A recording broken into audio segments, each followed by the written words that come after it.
Hello, everyone, and welcome to a special episode of Godsaul's Turnbuckle, the wrestling video podcast we run over here on YouTube.com, and looking to move to other facets down the line to go along with it. So, initially, I wasn't going to be doing something like this for this show, but then they decided to make this show like one of the biggest things that they have going on this year, which is going to be WWE's Greatest Royal Rumble. So. Well, they call it Greatest Royal Rumble. It's really largest and longest Royal Rumble. we'll leave it at that. It's like the largest Royal Rumble that they've ever done. And this is being held in Saudi Arabia. And they've decided to really make this thing big because they've been promoting it on TV. It's going to be airing live on the WWE network on Friday. Matter of fact, it's going to be like live at 9 a.m. my time. Because I do live in Arizona, and we are on West Coast time at this point, so it's going to start airing at 9 in the morning, or I think 8 in the morning for the pre-show, 9 in the morning for main show, and it's apparently going to be 5 hours long. So yes, this show is going to be just as long as WrestleMania. Jeez, they're having two of these shows in 1 month. We'll leave it at that. So initially, I wasn't going to be doing any kind of predictions or anything like that because you just kind of thought I was like, oh, this will be something that airs off the network, everything on that. No, it's going to air on the network now. So they're going to have that there, and yeah. So. I'm debating on what to really call this. It says Greatest Royal Rumble, but we'll just call it Largest Royal Rumble. How about that? We'll just leave it at that. So yeah, this is going to be the prediction show for the largest Royal Rumble event that they've ever done. Literally, it's the largest and the longest one. Don't know if it will necessarily be the greatest. We could do something for that. We could go through a top 10 Royal Rumble matches at some point in time down the line here, and we'll see how this one ends up going as well. So, let's get right into it. So for the Cruiserweight title, it is going to be Cedric Alexander going up against Kalisto. This match was just made Tuesday night. Matter of fact, last night, through a gauntlet match. Apparently, the way that the story had been going is that Buddy Murphy had earned a title match for this event, but he did not make weight. He did not make the 205-pound weight limit. And he got stripped of that title shot, at least for the time being. So they held a gauntlet match last night to crown a new number one contender to the Cruiserweight Championship. And it ended up being Kalisto. So you're going to get Kalisto and Cedric Alexander. This one, depending on the time that they get for this match, should be really good, actually. We do have, I think, 9 matches on the card, and if they say it's going to be a 5-hour show, then they might have a good chunk of time for some of these matches to go along with it. So, like I said, they give this one time, it should be a really good match, and everything on that side. And I don't feel like they're going to take that title off of Cedric Alexander at this point. I do feel like since there's a lot up in the air on this show, there's a chance for some kind of changes to actually happen. But this is not going to be one of those. I feel like Cedric Alexander is going to be keeping the Cruiserweight title. Matter of fact, if they kick off the show with this, I think it might be a good way of kicking off the show, though. I think this is going to be a really good match. It's going to be, again, another situation where you have two faces going up against each other. But, again, you're also in a situation where you have the potential for something really good to happen. And we'll see what ends up happening in this match. Up next, we have the Intercontinental title match. It's going to be a fatal 4-way ladder match. There was rumors of a possible 5-way, but they haven't announced it as a 5-way in any way. So it is going to be Seth Rollins, obviously Seth Rollins, the Intercontinental Champion, going up against Finn Balor, going up against The Miz, going up against Samoa Joe. I don't feel like they're going to have this title change hands. I do feel like you're going to get something on this show. As a matter of fact, we are going to get new champions crowd guaranteed with the Raw Tag Team title match. But I feel like they're not going to be switching the belt so quickly here again. Though I could see them putting it on The Miz. Though I did like what they did with Samoa Joe's promos as well. So Samoa Joe is kind of up there to go along with it. I wouldn't be shocked if they put that title on either The Miz or Samoa Joe. I don't feel like they're going to put it on Finn Balor at this time, But I feel like they're going to keep this title on Seth Rollins, and if they are going to be doing any kind of switch of the brands with the titles, you're going to be getting that very soon with you're going to get that very soon with potentially like a Backlash or something like that, because next week's Backlash as well. That's the crazy thing. They have 2 pay-per-views in 2 weeks here. This is going to be nuts. But yeah, I feel like they're going to keep this up on keep this title on Seth Rollins, and I feel like if they do the title change, they will do it at Backlash if they decide to do anything about that. Because I am going to go bold on one prediction, and we'll see how that one ends out going on Friday. So up next, though, we have the Bludgeon Brothers going up against the Usos for the SmackDown Tag Team titles. I don't really see them taking those titles off the Bludgeon Brothers right now, and so that's who I'm going to just pick. There's no rhyme or reason for them to take those titles off the Bludgeon Brothers at this point in time. I feel like it's a good idea for them to just keep it on them for a little while. I don't know if this is going to be squash match territory like at WrestleMania, but Bludgeon Brothers, I feel like are going to go over in this match. Up next, you have Woken Matt Hardy going up not going up against, but teaming with Bray Wyatt to go up against Sheamus and Cesaro the Bar. Again, I feel like this one's going to be a kind of an obvious pick, but I don't see them teasing everybody that they're having the Bar move over to SmackDown and then just put them back on Raw, because they did make mention to that on SmackDown, which we will kind of talk about that a little bit as to go along with everything. We're not going to do our full reviews today, but on SmackDown they did make mentions that they had that promo with the New Day where the Bar said, you know what, don't worry about it, we're not going to be on SmackDown long, we're going to win those Raw Tag Team titles and then go back over to Raw. So there's the thing right there. You don't necessarily have with the Raw Tag Team titles, you don't necessarily have the whole aspect of, they could lose them to SmackDown. No, if the Bar wins, they go back to Raw on that side of everything. But I feel like Bray Wyatt and Woken Matt Hardy are just going to win this match. I feel like since they want to do something with this team, and it's just time. It's kind of time that they decide to do something more with Bray Wyatt, and that's what they've been deciding to do with this whole Woken Matt Hardy thing. Now they are teaming up. It's not necessarily a full upgrade, but it is it's something. It's something new. It's something fresh, and I feel like they're going to go with this for a little while. So I feel like they're going to put those tag titles on Matt Hardy and Bray Wyatt. So this brings us to the United States title match, which is going to be Jeff Hardy going up against Jinder Mahal. And, well, I didn't have the SmackDown. I did not have the Intercontinental title changing hands. But oddly enough, I kind of have it happening here. I'm going to go out on a limb on this one.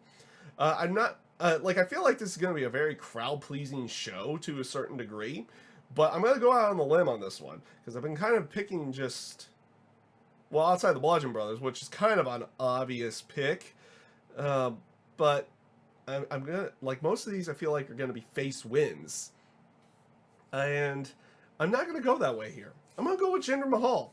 Mainly just due to the fact that the way that they kind of built him up since moving over to Raw leads to a win for him. So it kind of is one of those things that you feel that a win for him would be kind of necessary. I mean, they had him not only lose to Jeff Hardy on his first night and lose the United States title, but then they also had him lose to Chad Gable on Monday night. And yes, they do get a little bit of payback on Jeff Hardy and Randy Orton and everything based off of the dealings on SmackDown with that match with Shelton Benjamin, but guess what? That was Sunil Singh going in there, and yes, that helps Jinder Mahal get one over on them, but I feel like it leads to a Jinder Mahal win, and this is the one that I'm kind of going out on the limb on and saying we're going to get a United States champion in Jinder Mahal. So this leads us now, though, to the first of two matches that won't have titles on the line. So you have John Cena going up against Triple H.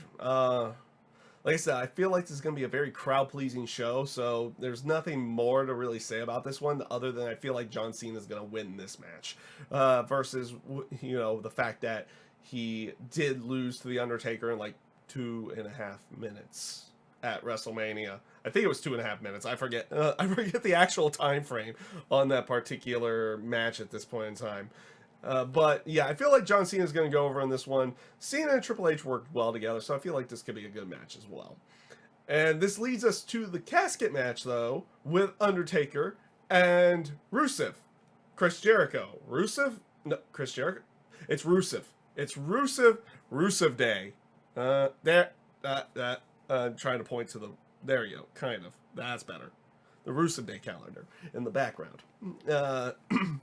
It's... So, again, I don't feel like this match is going to last long. This is going to be pretty much like the Mania match with Cena. It's not going to last long. Going to be very crowd-pleasing. Undertaker goes over this one relatively easily over Rusev. So this leads us into what I would determine be the three main event matches for the night.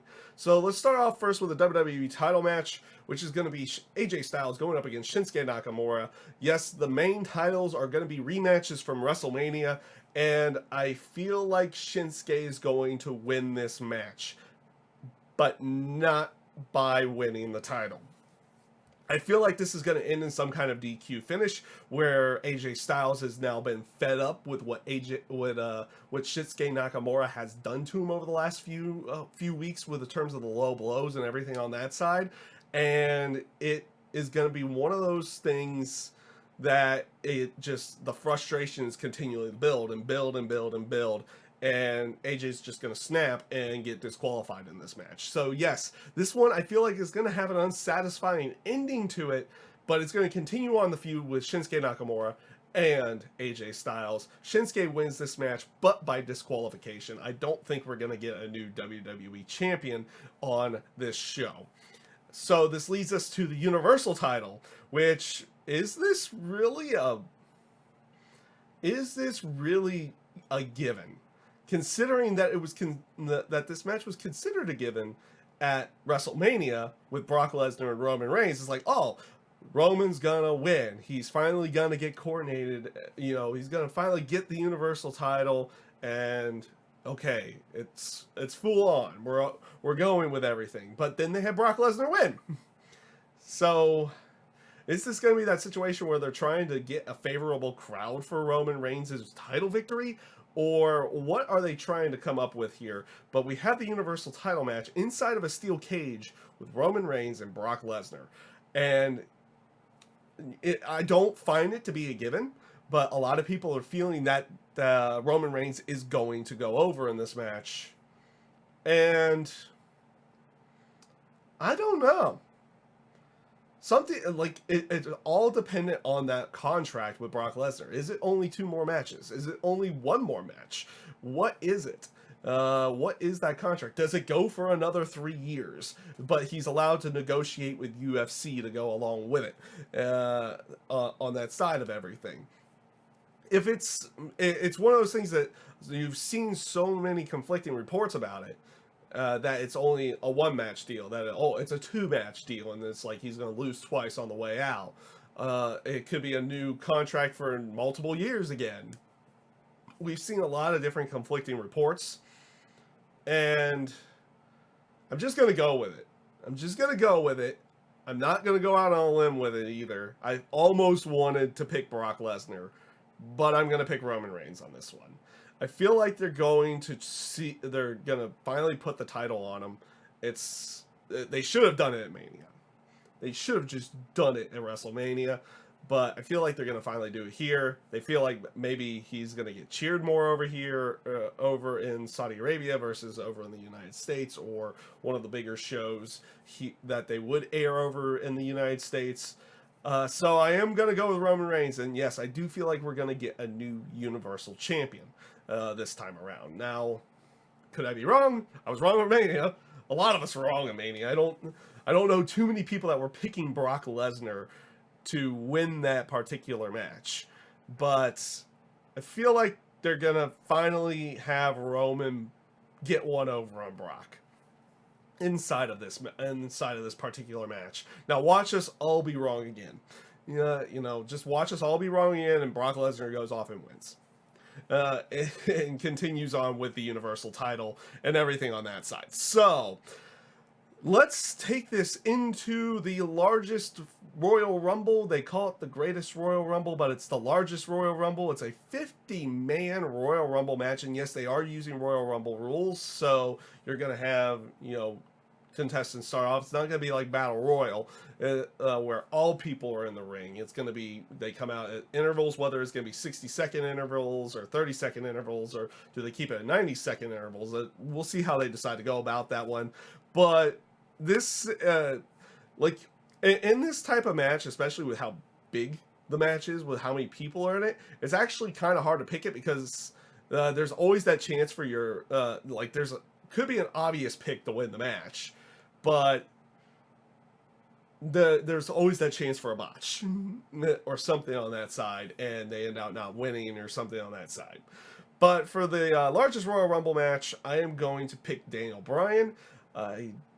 Again, a lot of these matches are going to feel like, feel-good moments, faces going over. We got a couple heels winning matches here, but you got a lot of potential for some really good feel-good moments inside of these matches.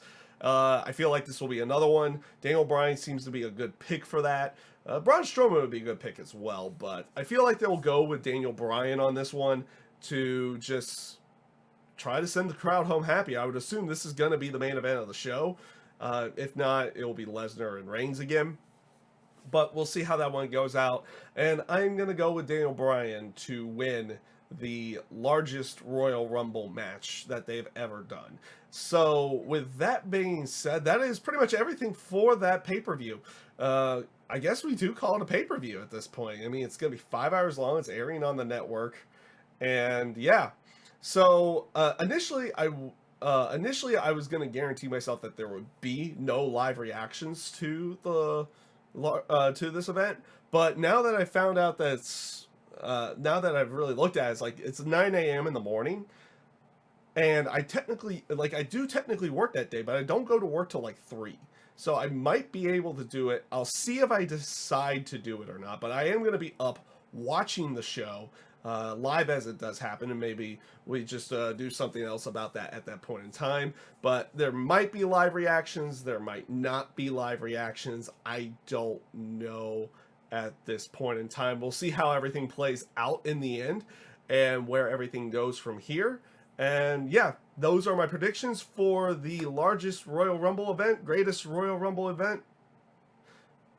I like largest Royal Rumble event at this point in time, because we can't call it greatest to go along with it. At least not yet. I mean, who knows? The show could be really, really good, and yeah, it might have been the greatest Royal Rumble pay-per-view ever, but we'll wait and see and how everything goes. It looks like a very stacked card with everything, and yeah, we'll see how everything ends up playing out. So with that being said, everyone, I thank you guys for tuning in today. And we'll determine, I'll determine it by tomorrow whether or not I will be doing live reactions to the show. It will be over on my Twitch page, which is down in the description if you do want to tune in for live reactions early in the morning. But until then, and again, if that decides to happen, I don't know if it's going to. But until then, everyone, again, I thank you guys for watching. Have a great rest of your day. Take care, everyone.